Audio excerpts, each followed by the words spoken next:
Welcome back to another episode of Femme Flex Friday. Today we're going to be talking about the importance of coaching. Coaching plays a pivotal role in an athlete's career, but how do you find a good coach? What are the red flags, and how do you break up with a coach that's not serving you the way you should be served?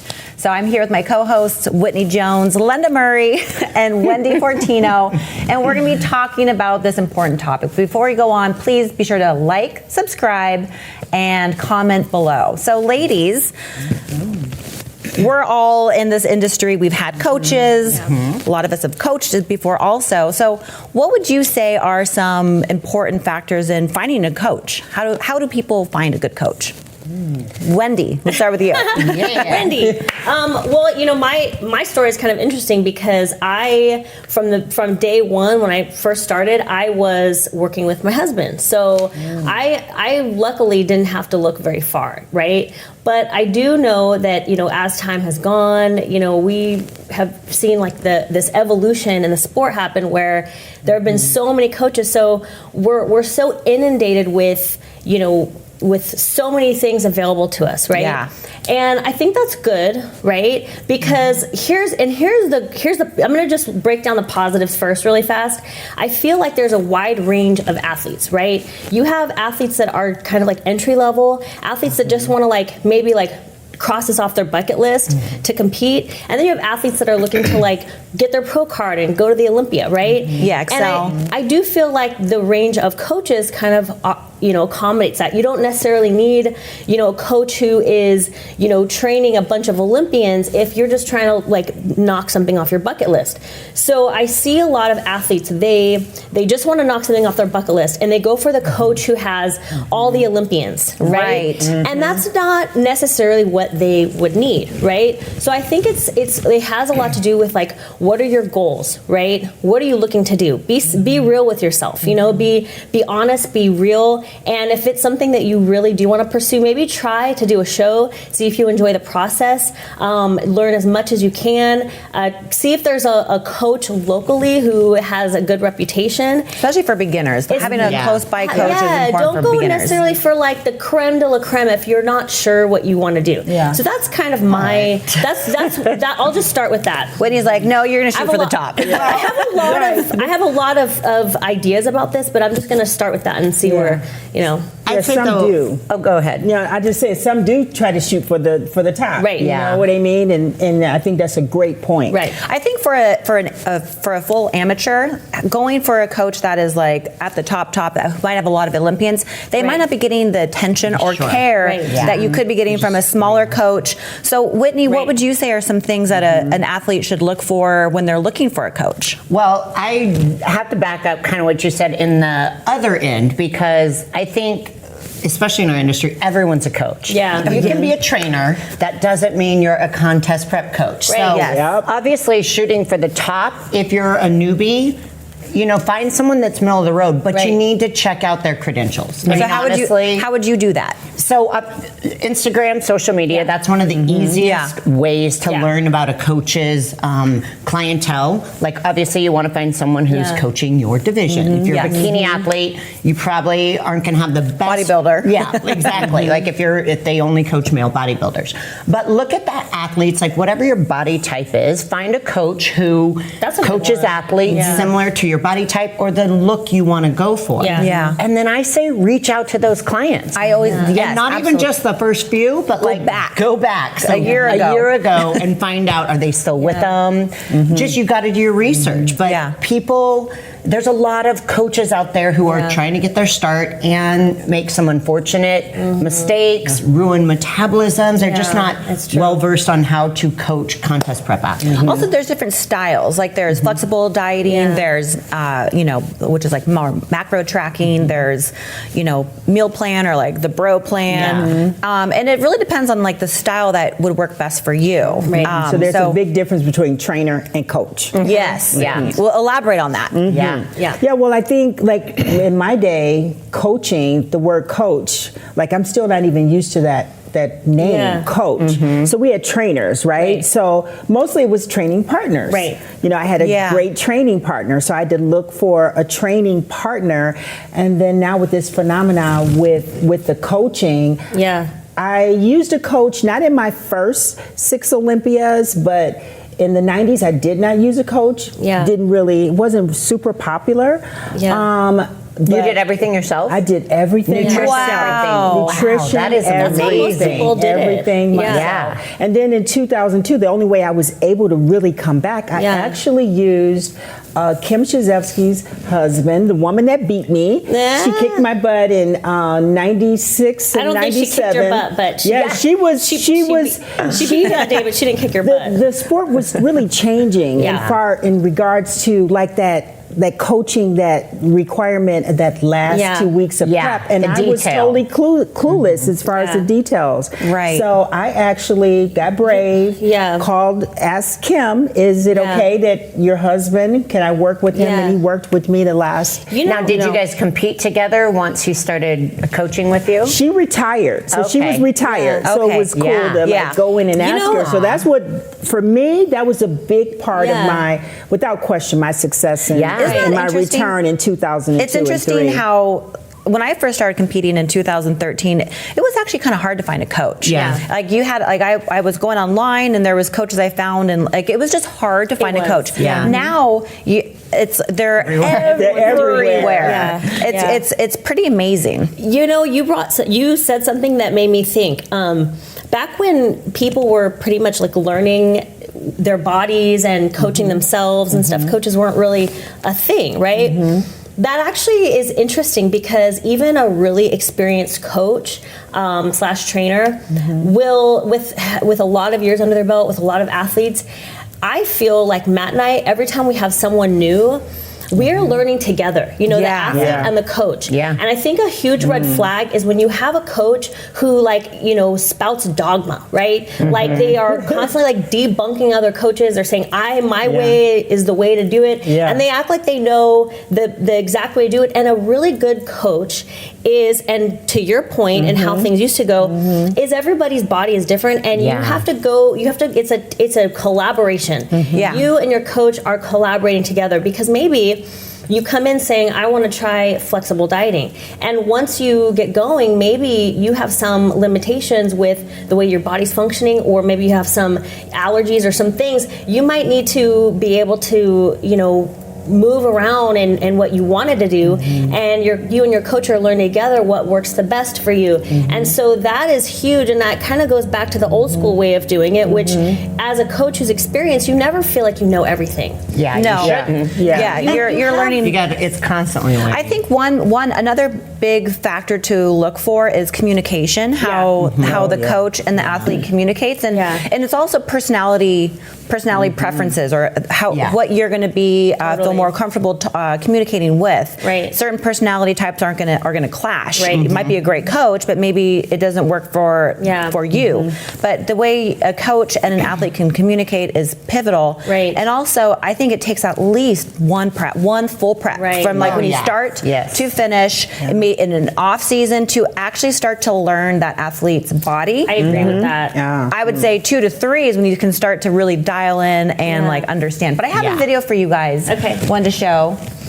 This lady is giving her ideas of like how to find a good coach, or what to do. The number one most important thing for you to decide if you want to do a bodybuilding show is to hire a coach. And if you are not going to spend the money to hire a coach, then don't do a bikini bodybuilding show, or any bodybuilding show for that matter. Now, how do you find a coach that aligns with you and your values? These are my tips on how to find a coach. Most coaches, in fact, I think all coaches have to have social media. So follow their account and see how they train their clients. I also want you to see how they train themselves. Are they working out 7 days a week with a strict meal plan and they live in the gym? That might not align with your values. Like, I don't have time to be in the gym 7 days a week, so I would not hire someone where that is their ultimate strategy. Listen, I love the gym, but I also love balance. I also, want to track my macros so that I can fit in, a dessert here or there or whatever I want. Next, follow their athletes. Are their athletes successful? Are their athletes going into a building season and a prepping season? Or are they just prepping hard all year long? Do they prioritize their athletes' long-term long-term health, or are they just trying to get another win under their name? And are the athletes happy? Are they finding success? Follow their athletes and see how they're feeling and how they're doing show to show. That is exactly how I found my coach. I followed her for a while and I saw her training style. I saw she was a mom, and so she kind of had to find this balance through having kids and whatnot. Maybe it's you. I liked her training style because she's Whitney. constantly investing in new training and education. And yeah, those are my tips. Follow if you want to see more.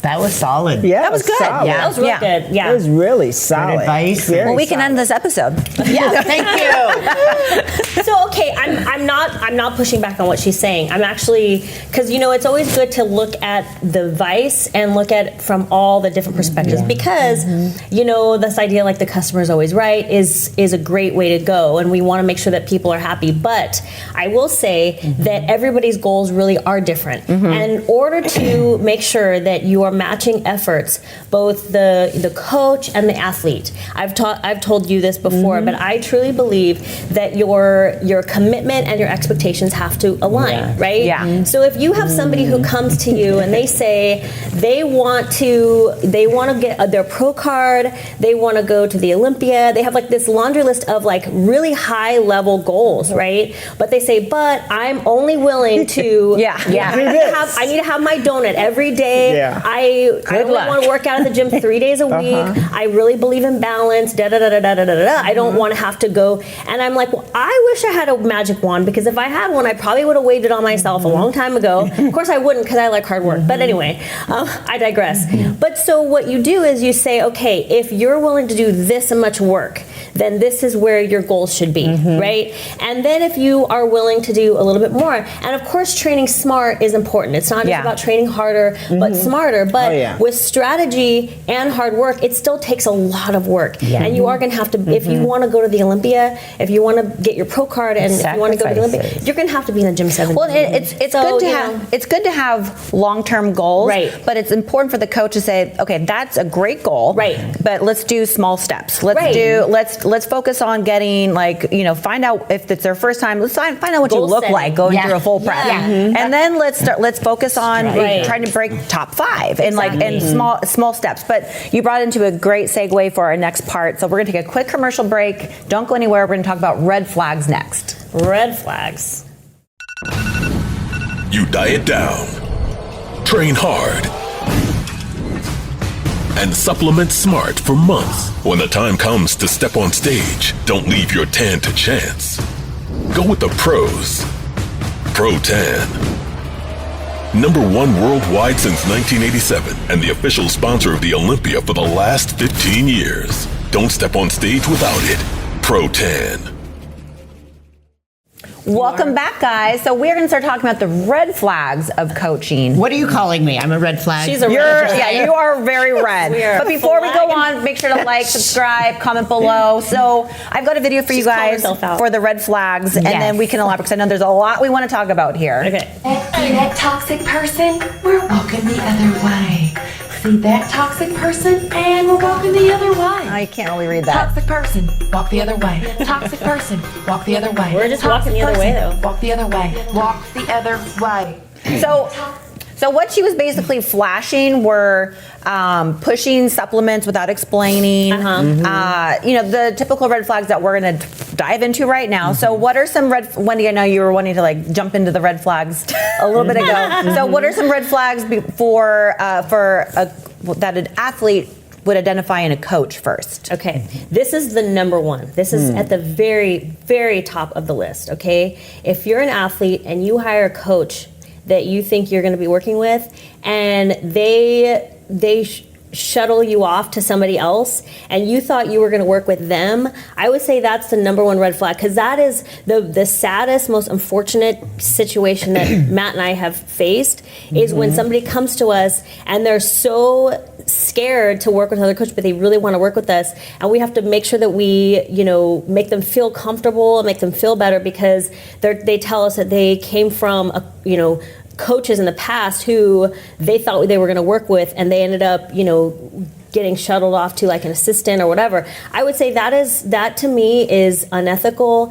It's inappropriate, and it needs to stop. It needs to stop. So what you're describing is like a large team that has multiple coaches under an umbrella that is taking on clients, maybe? No, that actually is, I think that's great. I think if you, like, I know there's some It's teams. bait and switch. I think that, basically, like, I think teams like Fit Body Fusion are really transparent. They let you know what coach you're going to work with. You get matched with a coach. They have a really good system. Like, I know that team does really well with that. That's a different situation. That I think is great. Who you're working because with, you have really good coaches. Sometimes if they want to expand their business, they have to hire coaches under them, but they're transparent about that. Yeah. Somebody comes to them and they get matched with that coach. Yeah. They know who they're going to work with. They get to know each other. What I'm talking about is when coaches sell a package and then bait and switch. Someone else is running it. I have never actually encountered that or seen where that. it's just oh, you know what? You signed up, you paid. I don't have time to take you. I'm passing you off to someone who does. Maybe you're a bikini athlete, and this coach will take care of you, even though they're only used to doing women's physique athletes. Yeah, that would be like, wait a second, I already paid. I think for me, like a red flag, and this is not so much for coaching or for an athlete, but I would say for, let's say, a client that just wants to get in shape, she admires, athletes, and a red flag for me is like if you're in the gym and you're looking for a trainer and you see a couple trainers in the gym, you can look and recognize like how they operate. So when I would see trainers that would be like totally not paying attention to their athletes, like they were just like, looking at their phone and just like all over the place. To me, that's like a super red flag. Because that's your time, especially if it's a one-on-one type of trainer as gym owners, we have personal trainers that we that work for us, and that's one thing that we owe. Like if we ever see a trainer like on their phone or doing something else, we tell them like, hey, this person's paying you, train them the way you would want to be trained. Give them your time. Kind of like in this crazy time period we're in, because I remember when I was in junior high. And I started excelling in the PE program. It was like the first time in my life I felt like I was successful at something. And I'll never forget Miss Lindbergh, if she's watching this, she inspired me to want to change people's lives, because I'm never going to forget how good she made me feel about being successful, about being able to like run faster, beat my times, and the way that made me feel like I wanted to make my life about helping people. And the thing that makes me sad right now is that we're in a period where people see how much money they can make and they don't actually care about people. And it boggles my mind that you could be a trainer who has the ability to change someone's life, and you're not taking advantage of that opportunity. That's where we're so in this crazy place now, where people are selling programs they can't service. They're trying to make a quick buck on selling. If you don't want to help people, don't do it. The part that makes me sad about that is coming from the client. When the client is obsessed with wanting to be in alignment or want to be on that team, regardless of like what it appears. You know what I mean? Like at some point you have to really, really understand that it's like an inside job. It's like between communication and you connecting and personality. And I do see, because let me tell you, I turn away many like professional athletes that come up to me after their placing they're not in the first or second call out. And I know that the only reason that they're asking me for services is because they're trying to connect themselves with my name. So I know you're not really interested in listening to me or hearing what I have to say. You would not be a good client for me, because if you were truly committed to it and wanted me, you wouldn't wait until, you know what I mean? And I see it all the time. Advantage, and so I just say no, because I feel like the only reason that you're interested is because you feel like, if I'm connected with Linda, politics, she's at all the shows, she works for Wings of Strength, she works for, and I'm like, no. Nope. So, Well, and we've probably have all encountered those types of clients, and we call those coach hoppers, right? Those are, if they're jumping to you because they didn't get a placing they wanted, or a coach had the winner of that show, they're like, I want to look like her.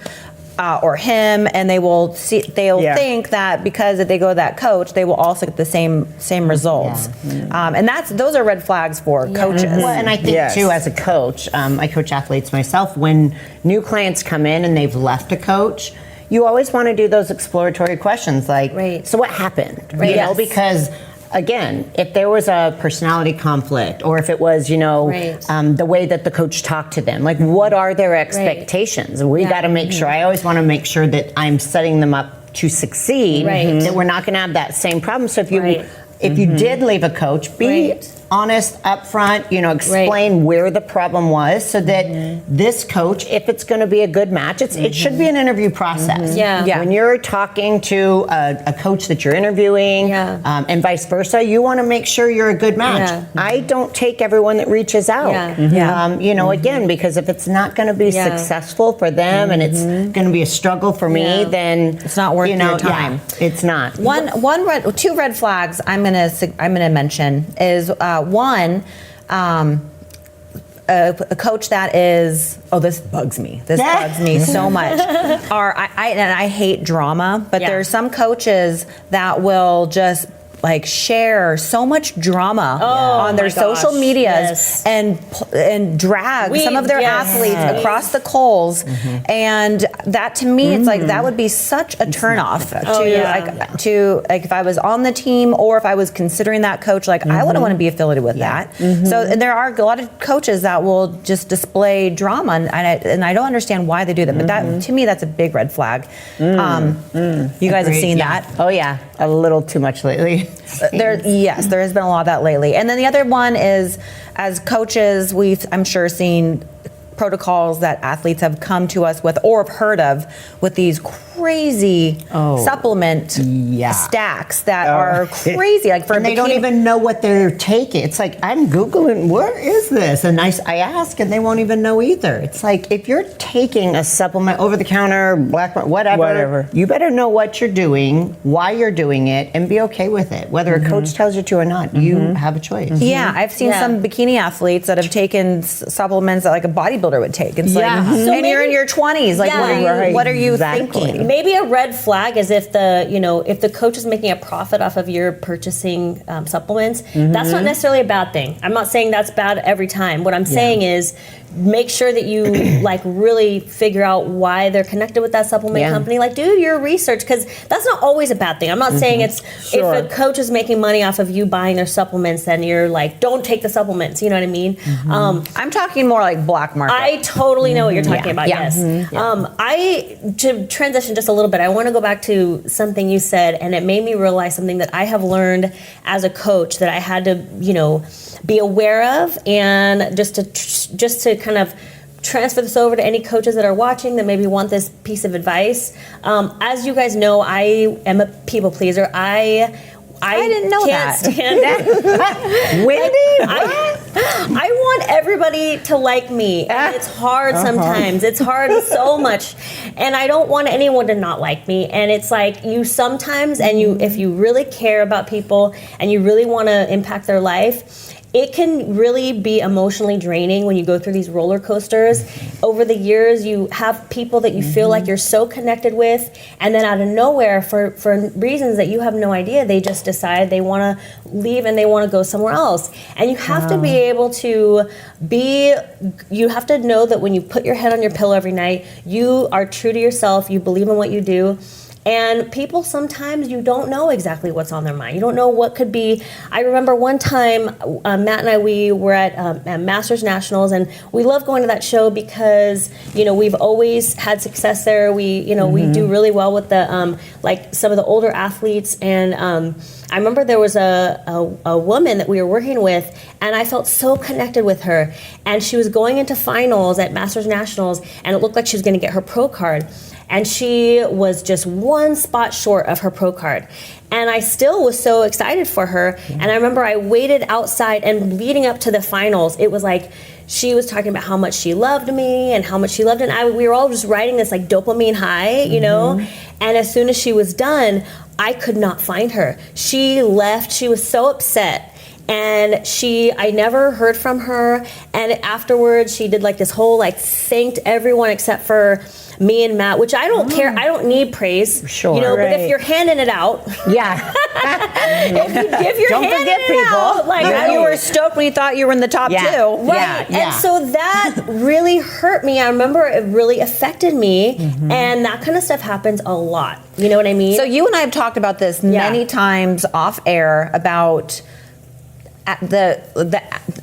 as a coach, the athletes, like over time you learn as a coach that the athletes that are just like, oh my God, you're amazing, I love you, and just like so over the top. I learned that, okay, you are going to be someone that is going to be like leaving on a dime because something, you know, something didn't go your way. And to me that was always a red flag. Like when they do that before they even start working with you. Like you're the best coach I've ever worked with. Give me a chance to prove myself. Let me earn that. I learned to not value it. I learned the athletes that I had the best relationship with were the ones that were just like we communicated with. They you know they had their head down. They did the work, and they were just like they always showed up. But we would we built the longest relationships. Together. But the ones that were appreciation, just not. Oh yeah, but the ones that just seem to be like over the top, I feel like those tend to be also the coach hoppers. They're looking for like that next high, or that it's weird expectations. I guess it'd be the same as like employer-employee relationships, because you own a business and you guys have employees, and it's like you're not your best friend. You know what I mean? You guys communicate and work. I do form really close relationships with some of my clients, and I mean, maybe that's something that a lot of people don't think is good, but I can't help myself. It's hard not to. It's hard not to. Yeah. It's really hard. I think if you're human, there's just going to be people that you connect with on a separate level. I do, but I even still, like I know that there's always a chance, because nothing surprises me. I will be so connected to somebody, and on my end, I will have no idea like that anything bad could possibly happen. And for whatever reason, they just wake up one day and they flip a switch, and I know it's nothing that I did. You just know, and Game so over. And I would say that my advice to not let it heartbreak you is bad advice, considering that it probably does and will continue to heartbreak me.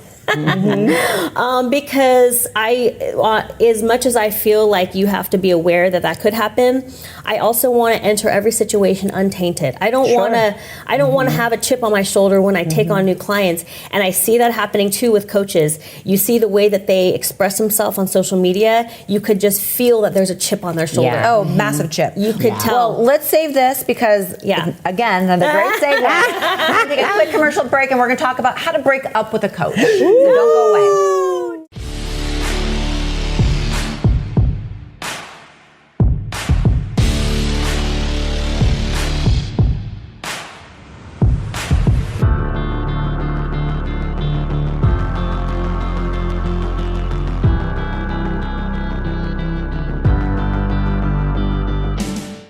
Welcome back, everybody. Before we jump into how to break up with your coach or your client, Whitney, you were just talking about a certain situation that is kind of unique, that a client was coming to you to be close to you, or maybe had a crush on you. So maybe share that a little bit. I traditionally only train females. I will train like lifestyle couples, but I've just had some instances where it would be guys, reach out, oh, I'm interested in your training. And I'm like, but are you really? Yeah. Or is it just this way to communicate? So obviously, you kind of vet your new leads that You come vetted in. them, right? I mean, you might as well. Yeah, you have to though, because you got to protect yourself. Uh-huh. If I get that vibe, I send it through the business, and if they're serious, they'll sign up. Those are pretty obvious. I would get like men's physique competitors that would ask me to coach them. I'm like, okay, you're asking. Really? You have all these coaches. Why? Right. Yeah, exactly. I think it's pretty not common, but if you haven't experienced it, you probably have messages that you haven't seen somewhere. Yeah. Well, I tend to not like think like automatically that a guy is interested in me, only because my husband and I work together, and I coach all of our bodybuilders and men's physique and men's classic physique on posing. Yeah. That's kind of those are some of my favorite. So you guys are probably a little different. That's some of my favorite posing to coach, to be honest. I love the men's physique, classic physique, and bodybuilding posing. That's my jam. I love coaching that. Why have you never demonstrated these poses for us? I could. I know. Come on. At some point, I'm connected to the couch right now, but I'll show you guys. You'll show your most muscular my Wendy. moves. And he's like, please don't stand up. Oh, trust me, I got some moves. No, but the thing is that we post a lot of videos, and so like if a guy comes and wants to know about coaching, my first reaction is, oh, like he's obviously serious, of course. But like I said, if the username is feetlover69, I feel like that's a real sign. that is a red flag without even have to look into it. Yes. So. Yes. Funny. What about you, Linda? Do you have guys that are like, can you coach Oh, I'm sure she has a ton. I know. I can't I mean, imagine. like I know that thing with the feet and the big arms. So like 'Cause when you're legit. when they I start asking questions, especially with women bodybuilders, when they say, "What size? How big are your biceps?" Oh, I'm like, yes. okay, I got I one. know. Like, it's too much for me. You're like, now or then. Not want to see these feet. Trust me. Oh yeah. That was scary. You don't get bodies like this. That was without having very the worst scary in the feet. beginning. You don't have the worst feet, okay? You definitely know, like, I think with bodybuilding, because the guys that are really into women that are very big, like, as soon as they start asking questions about the size, I'm like, okay, I know I have a situation here. But I have a question for anyone out there that wants to know the size of our biceps. Why? I could say I've never once That's a measured. common. Or It is how much such do you a common bench? question. If you are a bicep lover or aficionado, no, nothing wrong with that. Bicep lover. If it's people have the things that they're into. I would love to know what it does to you when you know the size. No, I don't want to know what it does to you. I have a feeling I don't want to know. I'm really curious. I don't know how that's gonna. It's a fetish. It's serious. But before we go down this rabbit hole of fetishes, I've got to reel you guys back into. Reel it back in. My brain went, reel us in. How do you break up with a coach? How did we get here? How do you break up with a coach? Yes. Sorry. So, Linda, if say there's an athlete who's having a hard time with their coach, or they're just like, it's time for them to move on. What are some good steps for that athlete to? How do you? Because that's hard for a lot of athletes will actually find another coach before they even tell their coach. They're just afraid it's going to just kind of go away. Well, I think like really it's important in the beginning to make wise decisions. And some of the things that we talked about in choosing a coach, like if you lay that foundation properly, and then that way it would be much smoother in like canceling that coach. And secondly, I would not cancel a coach like if you've only been working with them for like 1 year. I mean, you have to really evaluate why. Is it based on your placing that you didn't place where you thought you would place, or so I think that's something. If you've been working with them for 2 years, or let's say that 1 year and you've done like 3 shows, and then you have like a foundation or something to be able to talk to that coach, to say, listen, I think it's just not working. You have a large clientele. I'm not getting enough attention. We've worked on 3 shows together. You need to have something solid. Yes. I think also like if you have open dialogue with your coach, If you haven't been communicating your displeasure or your frustration, then it's not fair. Like, so you've got to have that open dialogue, and you've got to be able to kind of take a step back and go, am I doing my part? Am I communicating clearly? We're not perfect. And, I had a conversation recently with one of my pro athletes who said, I just feel like I'm not getting as much attention as I did the first 2 years. And I said, well, let me explain. Now, the thing is, I love that she was as comfortable to tell me that, because then it gave me an opportunity to say, well, remember, once you became pro, I want you to not rely on me to guide everything. I'm here now, but you're a pro athlete. You got to start thinking like a pro athlete. You need to realize why your body's responding this way, and if you have a sore tweak injury, you don't need to text me to see what other exercise you can do. So I need you to start thinking, because that's what helps build your confidence as a pro athlete. It's not that I'm pulling back, but your confidence and your abilities, your training, taking the lead, kind of having that like appreciation for your own prep. I'm here to guide you, but you as a pro athlete, it's competitive advantage. Your confidence shows on stage.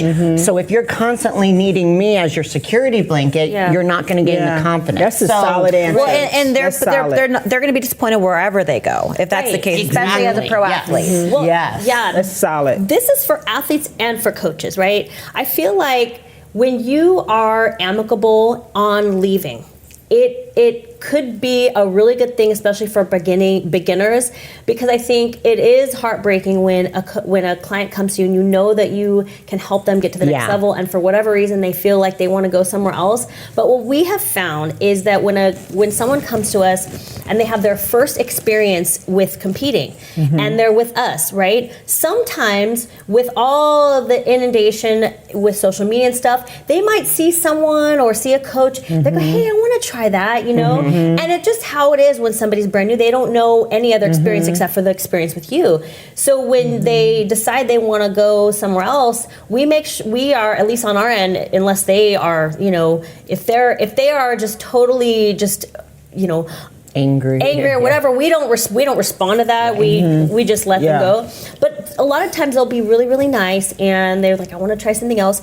Cool, go ahead, and they'll come back. Always, they realize it. We want them to, because I actually encourage that. If we're the only experience you've ever had, I don't think it's a bad thing for you to go experience something else, because then you're going to probably want to come back. Well, because like you said, they're going to have the same stuff. So, and maybe they realize that the communication or that relationship was not as strong, but basically being able to communicate, maybe if a phone call, don't just, the worst is when a coach just sees like, on the social media that like, I guess they're getting coached by somebody else. Right. Yeah. And that's that the worst. Cool. That is the worst. I hear that often. And that happens. Oh, yeah. So don't That's do the that. most heartbreaking. Yeah. Have some kahunas. It gives you the worst, well, you never want to be at a show too where you've prepped, you're ready to go, and then you see your ex-coach that you never had. It's like seeing an ex-boyfriend or ex-girlfriend where you're like, we never had closure. Don't set yourself up for an awkward situation. Like, again, if feelings are hurt and the coach can't handle it, then you probably made the right decision in leaving. Yeah. But it does. Sometimes personalities just don't match.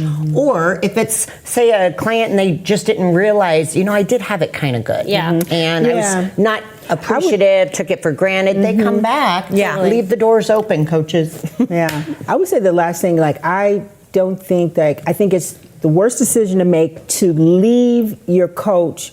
And I hear this all the time, especially with the teams. I'm just not getting enough attention. And they'll always go back and refer to one of the athletes as placing like in the top 5 or 10, and they're ready to go. And I say, hey man, it's not, like you're in the big leagues, like especially if you're a pro or even if you're an amateur and you have athletes that are competing on the national level and they're doing exceptionally well.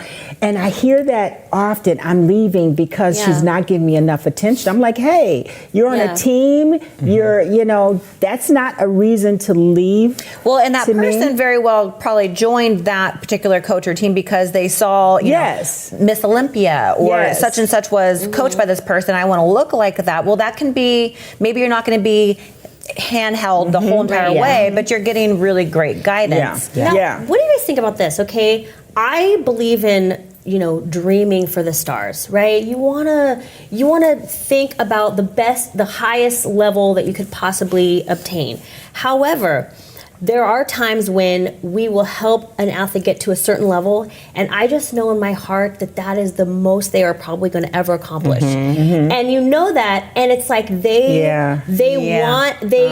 almost like it's like Gollum from Lord of the Rings, right? My precious, and they cancel out their family. They have no balance in their life, and they get so fixated on wanting this ultimate prize that they don't appreciate the relationships that they formed with their coach. They don't appreciate how much they've been able to enjoy the world of bodybuilding and then integrate it into their lives. That's the saddest for me, because then they start hopping around thinking that this coach is going to get them a higher placing, and they get wrapped up in this dark web of my precious, and they change. And I feel like, as an athlete and as a coach, we all get to a certain level where we go, how much more am I going to really accomplish? You start to, take a step back and smell the roses. Yeah. You want to, you want to keep striving for more, but you also want to realize that you want to enjoy this. Yeah. And how much more am I really going to accomplish? That's honestly, for me, I want to continue to improve. But I feel like I'm close to the top of my potential. And I'm realizing I want to start really enjoying so much more than just getting on stage and posting my journey and yada, yada, yada. You know what I mean? Yeah. So, well, before we end this, I've got one more question to ask. Okay. And this is going to be for Whitney. Oh. And so we've talked about maybe how to break up with your coach, but how would a coach break up with their athlete? Ooh, that's a good question. I've had to do it before, and it's not easy. The biggest thing is obviously from the very beginning, if you have not set your expectations with the client, then how can you call them out and say, I just don't think it's working? Yeah. What are some reasons that you have had to do this? If I care more about the client's program success, daily activities than they do, that's a huge red flag for me to go, gosh, I'm the coach.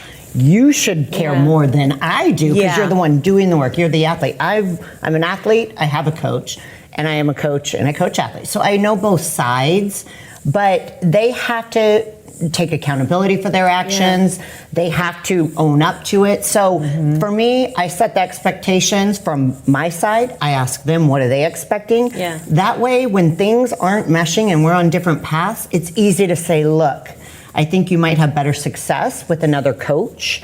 Again, I outline where the issues are, so that whether they want to kind of accept it or not. Yeah. But in 2 cases, it didn't work out, but it was an opportunity to say, can we improve? Again, almost like a relationship. Yeah. Let's identify our issues. Are we going to be able to improve, level up, meet in the middle? Great. If not, then I think it's best we break ties.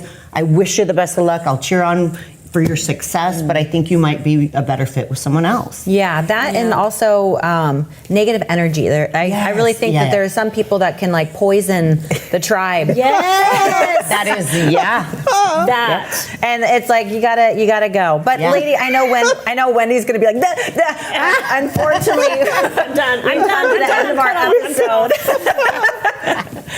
But you guys, please comment below. Share with us what you have had experience with your coaches, your athletes. We want to know, because I think this might be a part 2 in the near future. But we really appreciate you guys stopping by. Please share, like, subscribe, and we'll see you in the next one. Bye.